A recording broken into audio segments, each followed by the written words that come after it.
Welcome to my class and also welcome to my channel Physics, the Godfather of Universe.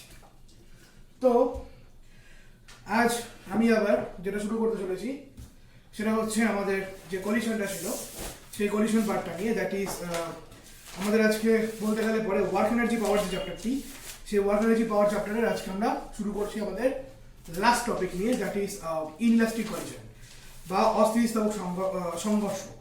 এই বিষয়টা নিয়ে আমরা আজকে আলোচনা করব।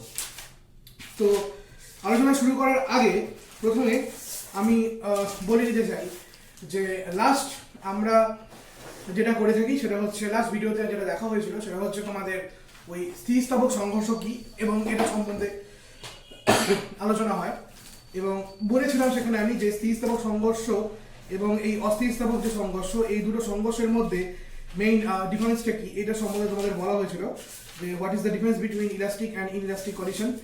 ঠিক আছে, তো বেশ এ সম্বন্ধে আমি বলেছিলাম তোমাদের।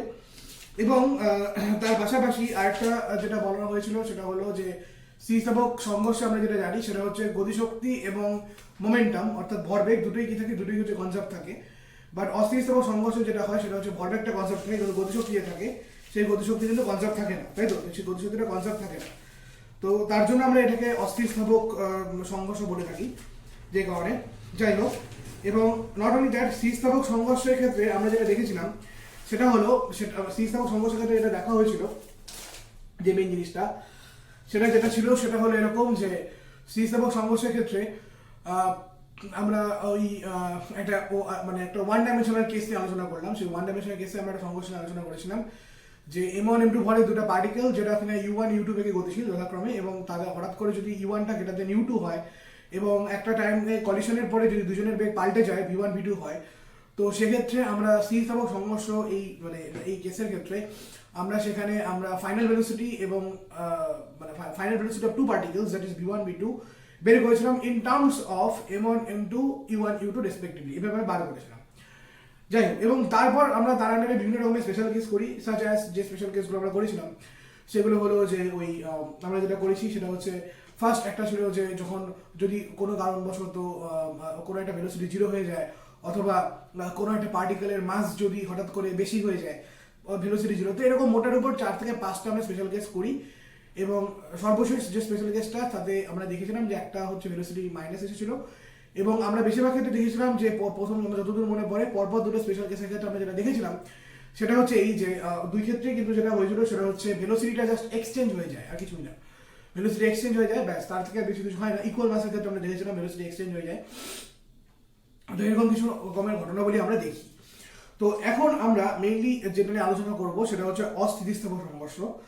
তো অস্থিতিস্থাপক সংঘর্ষ আমি আলোচনা করতে গিয়ে আমি দেখলাম তোমরা বোর্ডের মধ্যে কিছু জিনিস দেখতে হবে, তো আমি একটু লিখে লিখে বলে দিচ্ছি। তো সেক্ষেত্রে আমার মনে হয় তোমাদের একটা সুবিধা হবে, এবং তারপর আমরা অস্থিতিস্থাপক সংঘর্ষের আমরা একটা এক্সাম্পল দেখব, এবং সেই এক্সাম্পল দেখে নিয়ে তারপর আমরা আমাদের এই যে চ্যাপ্টারটা সেই চ্যাপ্টারটা এন্ড করবো। এবার কথা প্রসঙ্গে বলে রাখি, আমি নেক্সট তোমাদের যে চ্যাপ্টারটা নিয়ে আমি আলোচনা করব সেটা হচ্ছে মহাকর্ষ বা গ্র্যাভিটেশন, এই পার্টটা নিয়ে আলোচনা করবো। আপাতত আমি এই মেকানিক্সের যে পার্টটা সেই মেকানিক্সের পার্টটাকে আমি একটুখানি পজ রাখবো, পজ রেখে আমি আগে প্রথমে মহাকর্ষ পার্টটা করে নিব, তারপরে আমি তোমাদের আবার তারপরে মহাকর্ষ স্থিতিস্থাপকতা করানোর পরে তারপরে আমি আবার মেকানিক্সে আসলেও আসতে পারি, অথবা আমি একটু থার্মাল ফিজিক্সের দিকে যেতে পারি। তো একটু ভ্যারিয়েশন করে না পড়লে পরে পড়াটা ভালো হবে না, দ্যাটস ওয়াই একটু ভ্যারিয়েশন পড়া দরকার। আচ্ছা, আরেকটা কথা তোমাদের বলে রাখি, তোমরা দুটো জিনিস একটু পড়ে নেবে কার্যক্ষমতা শক্তি থেকে, সেটা হচ্ছে একটা সংরক্ষী বল এবং অসংরক্ষী বল, that is conservative force and non conservative force. তো এই দুটো সম্পর্কে তোমরা একটু পড়ে নেবে, কাকে বলে বিষয়টা, এবং একটু ডিসক্রিপশন আছে জায়গাটার মধ্যে পড়ে নেবে। এবং যদি কোনো রকম কোনো প্রবলেম হয় তাহলে পরে আমাকে হোয়াটসঅ্যাপে অথবা ইউটিউব কমেন্ট বক্সে বলতে পারো। সো আর কথা না বাড়িয়ে আমরা এখন আমাদের মেইন টপিক, দ্যাট ইজ আজকের ভিডিওর লাস্ট ভিডিওর আজকের ফার্স্ট টপিক, সেটা হচ্ছে আমাদের অস্থিতিস্থাপক সংঘর্ষ বা ইনইলাস্টিক কলিশন, এটা নিয়ে আমরা এখন আলোচনা করি। So let's start. ওকে,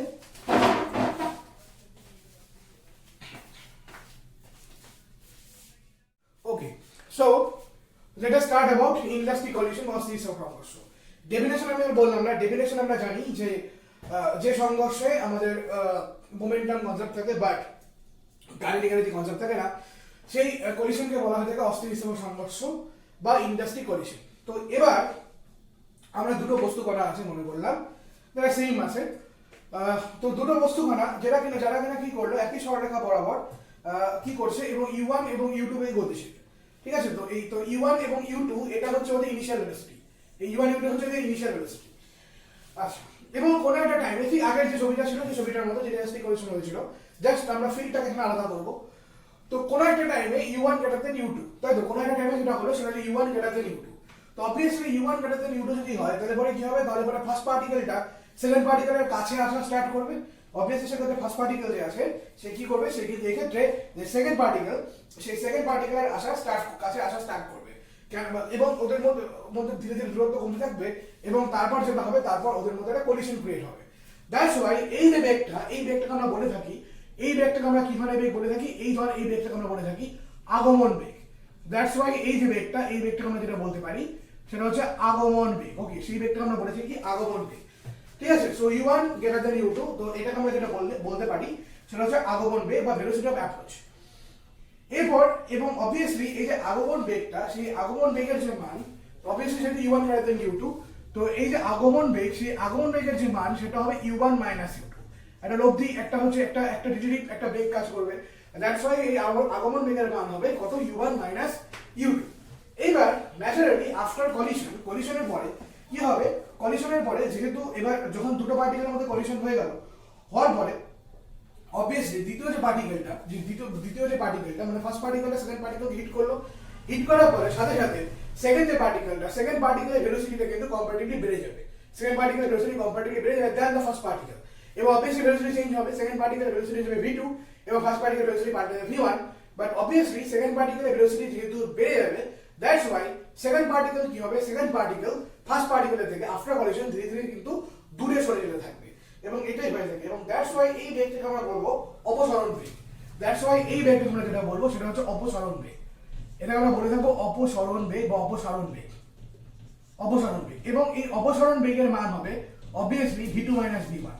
কেন? কারণ এক্ষেত্রে V2টা greater than V1, তার জন্য এই অপসরণ বেগের মান হয় V2 minus V1।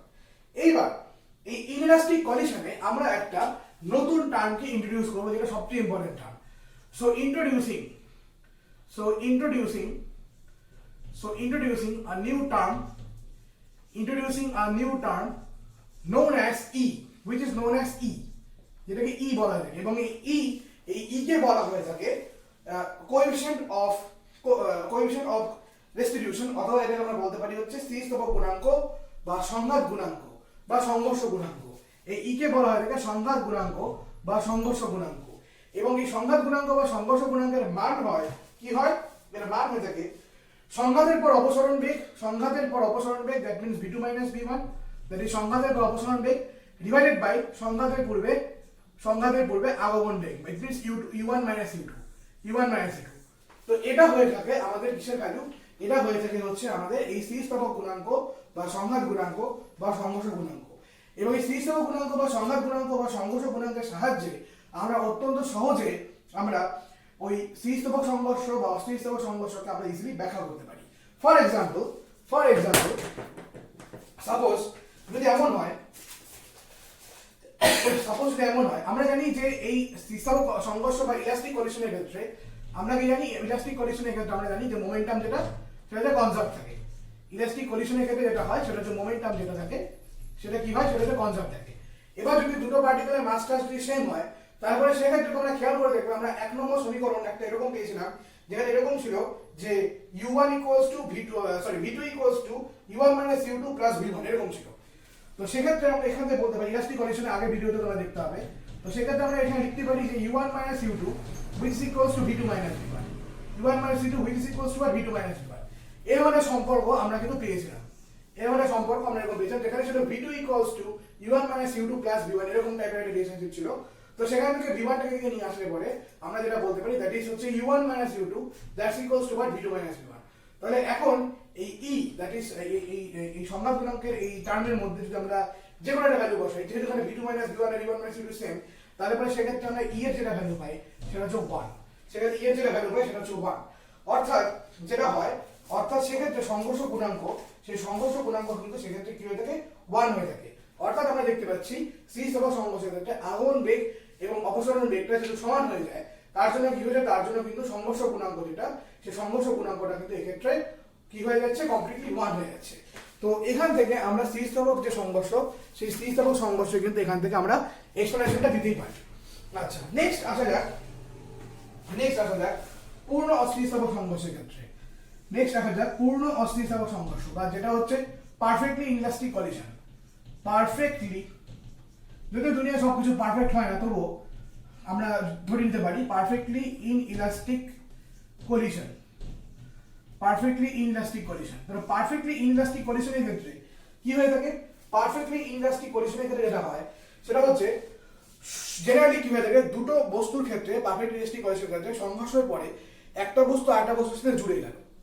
Suppose inelastic কলিশনের ক্ষেত্রে আমি যদি বলি, ধরো মনে করো একটা তুমি কোনো বলকে একটা কোনো মনে করো কেউ একজন মনে করো একটা মাটির তাল যে থাকে, মাটির যে তালগুলো একটা মাটির কোনো মনে করো নিয়ে মাটিটাকে এরকম ধরে নিয়ে এরকম করে ছুঁড়ে মারছে। এবার একটা বল, কেউ একজন একটা কোনো ছোট কোনো বলকে, এটা মনে করো মাটির তাল, এটা মনে করো কোনো একটা ছোট বল, এরকম ছুঁড়ে মারা হলো। এবার বলটা একটু বেশি স্পিডে ছোড়া হলো, ছোড়ার পরে সাথে সাথে কি হয়, একটা সার্টেন টাইম পরে যখন মাটির তাল আর বলের মধ্যে কলিশন হয়, যেটা হয়ে যায় এই যে বলটা, সেই বলটা কিন্তু মাটির তালের মধ্যে আটকে যায়। আটকানোর পরে মাটির তালের ভেলোসিটি যেটা হয়ে যায়, মাটির তালের ভেলোসিটি অটোমেটিক্যালি ইনক্রিজ করবে। এন্ড নট অনলি দ্যাট, এটা যেহেতু আটকে যাচ্ছে, আটকে যাওয়ার ফলস্বরূপ মাটির তালের ভেলোসিটিটা এই ভেলোসিটি কিন্তু সেম হয়ে যাচ্ছে। দ্যাট মিনস আমি যেটা বলতে যাচ্ছি, ওদের যে অপসরণ বেগটা, সেই অপসরণ বেগটা কি হয়ে যাচ্ছে, এখানে অপসরণ বেগটা কিন্তু বোথ কেসে সমান হয়ে যাচ্ছে। দ্যাট মিনস যেটা যদি ফিজিক্যাল ব্যাপারটাকে বলি, দ্যাট মিনস V2 আর V1টা কিন্তু সেম হয়ে যাচ্ছে ক্ষেত্রে, কারণ মাটির তালের মধ্যে বলটা আটকে যাওয়ার জন্য দুজনের ভেলোসিটিটা সেম হয়ে যাচ্ছে। That's why from the definition of E we can say that E equal to 0. From the definition of E we can say that E equal to 0. That is, this is the inelastic collision, perfect inelastic collision. কিন্তু আমরা জানি যে সমস্ত কিছু কিন্তু perfect হয় না। তো দ্যাটস ওয়াই আমরা যে ইলাস্টিক কলিশনের ক্ষেত্রে, যদি আমরা ইলাস্টিক কলিশনের বিচারে আসি, তো ইলাস্টিক কলিশনের বিচারে যেটা দেখা যায়, সেক্ষেত্রে আমরা যেটা দেখতে পাই, সেক্ষেত্রে ইলাস্টিক কলিশনের ক্ষেত্রে ই এর ভ্যালুটা 0 থেকে 1 এর মধ্যে বিলং করে। তো মানে পারফেক্ট ইলাস্টিক আর পারফেক্টলি ইনইলাস্টিক আর ইলাস্টিকের মধ্যে জিনিসটা থাকে, 0 থেকে বড় এবং 1 থেকে ছোট, এবং সেই ব্যাপারটা কিন্তু এখানে হয়ে যায়। তো সেটা কিভাবে হয় আমি একটা এক্সাম্পল দিচ্ছি, আমরা বিষয়টা দেখানো, তাহলে আমি এক্সাম্পল দিয়ে দিচ্ছি তোমাদের আমি কিভাবে আমরা একটা ইনইলাস্টিক কলিশন একটা তৈরি করা যায়। দেখো,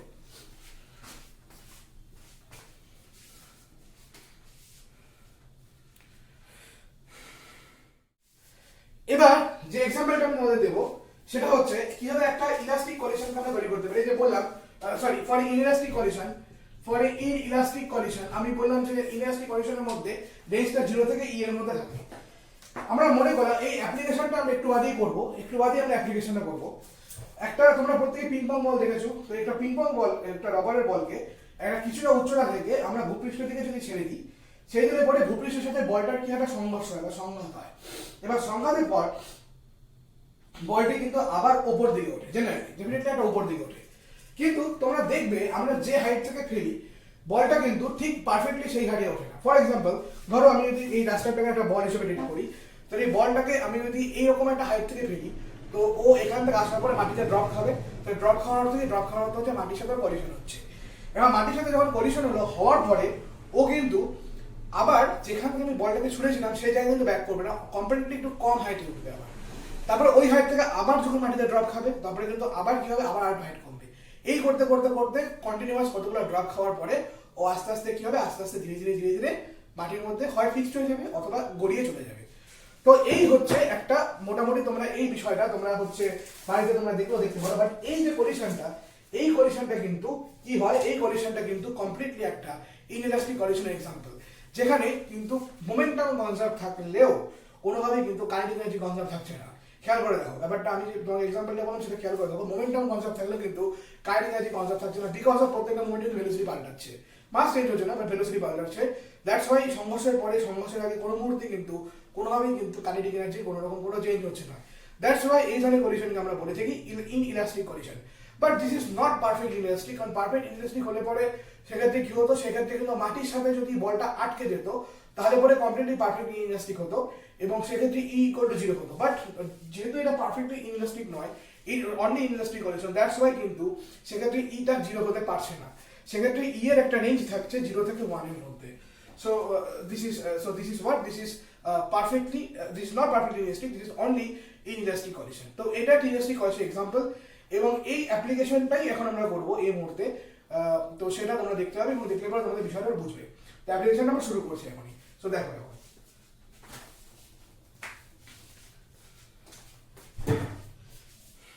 ওকে, তো তোমরা এখানে ছবিটা প্রত্যেকেই দেখতে পাচ্ছ, তাই তো? তো যে বলটা বললাম যে পিং পং বলের এক্সাম্পলটা, সেটি কিরকম একটা পিং পং বলের এখানে করে ছবি করা হয়েছে। তো এবার বলকে একটা হাইট এইচ হাইট থেকে আমি প্রথমে ফেললাম, এটা হচ্ছে মাটির মেঝে আমাদের, তো মেঝের উপর এখানে এসে পড়লো। তো আমি বলছি, তোমরা ভালো করে শোনো, যে স্মল এইচ উচ্চতা থেকে একটি গোলককে আমরা একটি স্থিরভূমি তলের উপর ফেললাম এবং ফেলার ফলে তলটির সাথে সংঘাতের ফলে গোলকটি প্রতিক্ষিপ্ত হয়ে আবার কিছুটা উপরের দিকে ওঠে এবং কিন্তু সংঘাত মানে তার মানে কিছুটা উপর দিকে উঠছে, তাহলে কতটা উপর উচ্চতা উঠছে, এইচ ক্যাপিটাল এইচ উচ্চতা উঠছে প্রতিক্ষিপ্ত হওয়ার পরে। কিন্তু ও কিন্তু কমপ্লিটলি স্মল এইচ উচ্চতা পর্যন্ত উঠতে পারে না, অপেক্ষাকৃত কম উচ্চতা ক্যাপিটাল এইচ অবধি ওঠে এবং ওঠার পরে গোলকটি আবার নিচের দিকে পড়ে এবং তলটির সঙ্গে দ্বিতীয়বার গোলকের সংঘাত হয়। এভাবে প্রত্যেকটি সংঘাতের পর উচ্চতা ধীরে ধীরে কমতে থাকে এবং একটা সময়ের পর গোলকটি কিন্তু তলটির উপরে স্থির অবস্থায় চলে আসে। যেটা অবভিয়াসলি এই যে সংঘর্ষটা অবভিয়াসলি, যেহেতু এখানে কোনো সন্দেহ নেই, এই সংঘর্ষটা এক ধরনের অস্থিতিস্থাপক সংঘর্ষ এবং যদি স্থিতিস্থাপক সংঘর্ষ যদি হতো তাহলে প্রত্যেকটা মোমেন্টেই কিন্তু ও ওই সেম উচ্চতা অর্থাৎ এইচ উচ্চতা দিয়ে উঠতো, তার মানে স্মল এইচ উচ্চতা দিয়ে উঠতো। কিন্তু যেহেতু এটা অস্থিতিস্থাপক সংঘর্ষ, তার জন্য ও কিন্তু স্মল এইচ উচ্চতায় না উঠে প্রথমবার ফার্স্ট হিটের পরে ও এইচ উচ্চতা উঠলো, তারপরে ধীরে ধীরে হিটটা কমতে মানে উচ্চতাটা কমতে থাকলো। বাট আমি পরের গুলো নিয়ে ইন্টারেস্টেড না, আমি ফার্স্টেরটা মানে ফার্স্ট আমি যে হাইট থেকে ফেললাম সেটা নিয়ে ইন্টারেস্টেড এবং তারপরে হওয়ার পরে মানে কলিশন হওয়ার পরে তারপর ফার্স্ট যে হাইটটা নিজে থেকে উঠলো, আমি এই দুটো হাইট নিয়ে ইন্টারেস্টেড, আবার কোনো জিনিস নিয়ে ইন্টারেস্টেড না। এবার যেহেতু গোলকটি, এবার প্রথমে ইনিশিয়াল কেসে আসি। ইনিশিয়াল কেসটা কি? ইনিশিয়াল কেসটা হচ্ছে যেহেতু গোলকটিকে এই স্মল এইচ উচ্চতা থেকে ছাড়া হলো এবং এখান থেকে ছেড়েছি, তাহলে ছাড়ার পরে ওর যে বেগটা হবে সে বেগটা গেল এবং এখান থেকে যখন ছাড়ার পরে ও কোথায় আসলো? প্রথমে ভূপৃষ্ঠ থেকে আসলো এবং অবভিয়াসলি এখান থেকে যখন ভূপৃষ্ঠ থেকে আসলো, আসার পরে ও যে বেগটা নিয়ে আসলো সেই বেগটা হচ্ছে ক্যাপিটাল বি। এইবার ইনিশিয়ালি এই গোলকটির ভেলোসিটি কত ছিল? গোলকটির ভেলোসিটি এখানে ছিল 0, কারণ বলটাকে আমি এখানে রেস্টে রেখেছি, তো তাই তো, তাহলে অবভিয়াসলি ভেলোসিটি হবে 0। এবার ওকে যখন ওখান থেকে ছেড়ে দিলাম, ছাড়ার পরে ও কত বেগ নিয়ে আসলো? বি বেগ নিয়ে। এবার ব্যাপারটা ভালো করে খেয়াল করো, বলটা মাটির কাছে আসছে, তাহলে কোন বেগ নিয়ে? ভি বেগ নিয়ে। তাহলে অবভিয়াসলি এই যে ভি ভেলোসিটিটা, এই অবভিয়াসলি ভি ভেলোসিটিটা কি ধরনের বেগ হবে? অবভিয়াসলি ভি ভেলোসিটিটা হবে আগমন বেগ। অবভিয়াসলি ভি ভেলোসিটিটা কি ধরনের ভেলোসিটি হবে? অবভিয়াসলি এটা হবে হচ্ছে আমাদের আগমন বেগ। তো কাজেই এক্ষেত্রে আমরা যদি ফর্মুলা ইউজ করি মেকানিক্সে, that is v square equals to u square plus 2as, then obviously we can say small v এর জায়গায় আমরা বলতে পারি capital V square equals two initial velocity 0, that is 0 square plus 2। আচ্ছা, এবার a কত হবে? a ভ্যালু হচ্ছে g, তাই তো? কারণ হচ্ছে ও কি নিয়ে আসছে?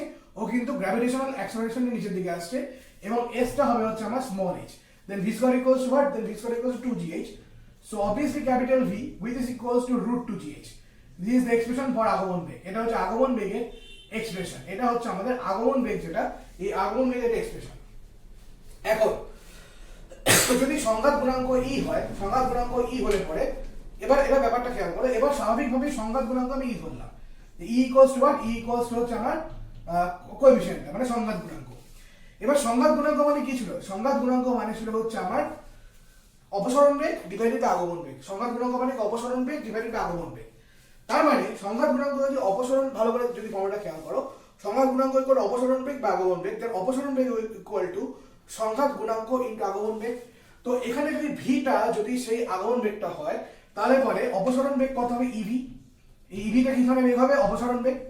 এবং তোমরা ছবিতে খেয়াল করো, ফার্স্ট হিট মানে এখান থেকে আসার পরে ভি ভেলোসিটি নিয়ে যখন আসলো, আসার পরে যখন পড়ার পরে মানে এই সাইড থেকে আসার পরে, স্মল এই সাইড থেকে আসার পরে, ওইখান থেকে পড়ার পরে ও যখন আবার ক্যাপিটাল এইচ হাইটটায় উঠলো, ওঠার সময় ও যে বেগটা নিয়ে উঠলো সেই বেগটাকে ই ইন্টু ভি, এবং অবভিয়াসলি এটাকে অপসরণ বেগ বলতে পারি। কেন অপসরণ বেগ? বিকজ এই কেসে কি হচ্ছে, এই কেসে কিন্তু ও ভূপৃষ্ঠ থেকে দূরে সরে যাচ্ছে, অপসৃত হয়ে যাচ্ছে, তাই না? এবং এটাই হচ্ছে এখানকার মেইন ব্যাপার, একটা অপসরণ বেগ থাকবে। তো এক্ষেত্রে যদি অপসরণ বেগ হয়, দেন আমরা সেক্ষেত্রে কি বলতে পারি? এবং অবভিয়াসলি এই অপসরণ বেগ নিয়ে ও কি করে, এই অবভিয়াসলি অপসরণ বেগ নিয়ে কিন্তু ও এইচ উচ্চতাতে ওঠে। অবভিয়াসলি অপসরণ বেগ নিয়ে কি করছে? ও এইচ উচ্চতাতে উঠছে। তো অবভিয়াসলি অপসরণ বেগ নিয়ে যদি এইচ উচ্চতায় ওঠে এবং ওঠার পরে কি হবে? ওঠার পরে ও এখানে কি স্থির হবে। তো ডেফিনেটলি আমরা এখানে যে ফর্মুলা ইউজ করব সেটা হচ্ছে, ভালো করে ঠান্ডা মাথায় দেখো, V square equals U square minus 2as। কেন মাইনাস বললাম, তার কারণ ও যাচ্ছে এগেইনস্ট দ্য গ্র্যাভিটি। যখন গ্র্যাভিটির দিকে যাচ্ছিল তখন গ্র্যাভিটেশন অ্যাক্সেলারেশন প্লাস ছিল, বাট যেহেতু এগেইনস্ট দ্য গ্র্যাভিটি যাচ্ছে তার মানে এখানে কি হচ্ছে, একটা গ্র্যাভিটেশন রিটার্ডেশন হচ্ছে বলতে পারি, বা বলতে পারো যে ত্বরণের মুখটা যেটা অপোজিট, তার জন্য আমরা মাইনাস সাইন দিলাম। এবার কথা বলি, এবার এইচ হাইট ওঠার পরে এই এক্স্যাক্টলি এই হাইটে গিয়ে এবং ক্যাপিটাল এইচ হাইটে গিয়ে ও কিন্তু স্থির হয়ে যাবে। দ্যাট মিনস ওর এখানে যে ফাইনাল ভেলোসিটি, সেই ফাইনাল ভেলোসিটি হবে 0 ইকুয়ালস। তাহলে ও ভূপৃষ্ঠ থেকে যে ক্যাপিটাল এইচ হাইটে উঠলো, এই হাইটে ওঠার সময় ও কতটা ইনিশিয়াল ভেলোসিটি উঠছিল, ইভি ইনিশিয়াল বেগটি উঠছিল। তাহলে এই অপসরণ বেগটাই হচ্ছে ইনিশিয়াল ভেলোসিটি। দ্যাট মিনস এখান থেকে বলা যেতে পারে that is E square V square minus 2, এর জায়গায় বসালাম জি, আর এস এর জায়গায় হবে হচ্ছে আমার capital H.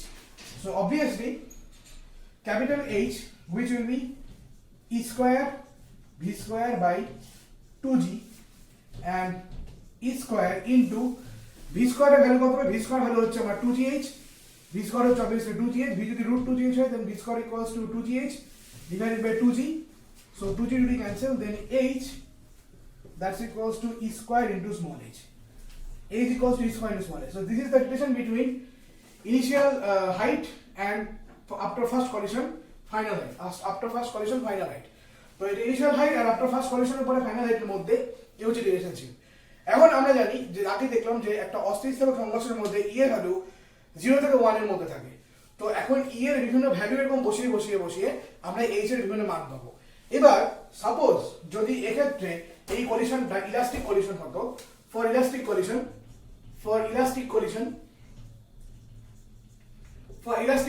E equal to যদি 1, যেহেতু আমরা আগেই দেখলাম, তাহলে সেক্ষেত্রে কিন্তু h equals to h। কারণ আমি শুরুতেই বলছি যদি ইলাস্টিক কলিশন হতো এটা, তাহলে পরে প্রত্যেকবার বল ড্রপ খাওয়ার পরে কিন্তু সেম হাইটে উঠতো, কিন্তু যেহেতু এটা ইলাস্টিক কলিশন নয় তার জন্য কিন্তু সেক্ষেত্রে কি হচ্ছে, তার জন্য কিন্তু সেক্ষেত্রে বল এখানে ড্রপ খাওয়ার পরে ফার্স্ট ড্রপিং এর পরে প্রথম যেখান থেকে ফেলার পরে যখন ফার্স্ট ড্রপ খেলো তখন কিন্তু যে হাইট থেকে ফেলাম সেই হাইটে গেল না, কমপ্লিটলি কম হাইটে গেল। পরের বার যতবার ড্রপ খেলে থাকবে ধীরে ধীরে কিন্তু হাইটটা প্রত্যেকটা মোমেন্টে কমতে থাকবে। দ্যাটস ওয়াই এটাকে আমরা বলতে পারি দিস ইজ ইনইলাস্টিক কলিশন, এবং এই হচ্ছে সেই অ্যাপ্লিকেশনটা।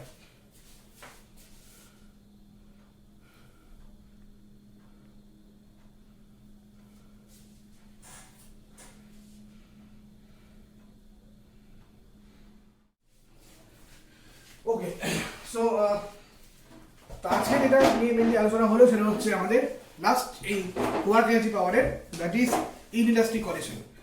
তো ইনইলাস্টিক কলিশন নিয়ে আজকে আমাদের আলোচনাটা মেইনলি হলো এখানে।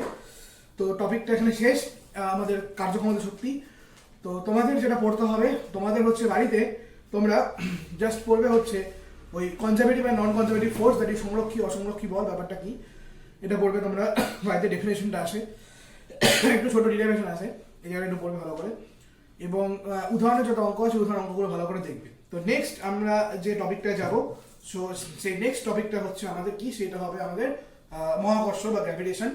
আমি মহাকর্ষ শুরু করতে পারি অথবা আরেকটা কাজও করতে পারি, সেটা হচ্ছে ইলাস্টিসিটি বা স্থিতিস্থাপকতা শুরু করতে পারি, যেটা খুশি, বা মহাকর্ষ দিয়ে শুরু করতে পারি, ঠিক নেই। তো এইটা দিয়ে আমাদের শুরু হবে নেক্সট। তো তারপরে শুরু করার পর তারপরে জিপিএম বা জেনারেল প্রপার্টিজ অফ ম্যাটারে দুটো চ্যাপ্টার করার পরে তারপরে আমরা ঢুকবো থার্মাল ফিজিক্সে। এবং থার্মাল ফিজিক্সের যে ফার্স্ট চ্যাপ্টারটা, ফার্স্ট দুটো চ্যাপ্টার সেটা তোমাদের পরিচিত। তো সেকেন্ড মানে বিশেষ করে সেকেন্ড চ্যাপ্টার যেটা, ফার্স্ট চ্যাপ্টারটা তো ইজি, সেকেন্ড চ্যাপ্টারটা যেটা ছিল সেটা তোমরা ক্লাস 10 পড়েছো, দৈর্ঘ্য প্রসারণ গুণাঙ্ক, ক্ষেত্র প্রসারণ গুণাঙ্ক আর আয়তন প্রসারণ গুণাঙ্ক, এটা তো ওগুলো এখানে পড়া যাবে। তো এখানে আমাদের ওয়ার্ক এনার্জি পাওয়ারটা শেষ। তো নেক্সট ভিডিওতে তোমার সাথে আবার দেখা হচ্ছে আমাদের new topic either gravitation or elasticity নিয়ে। সো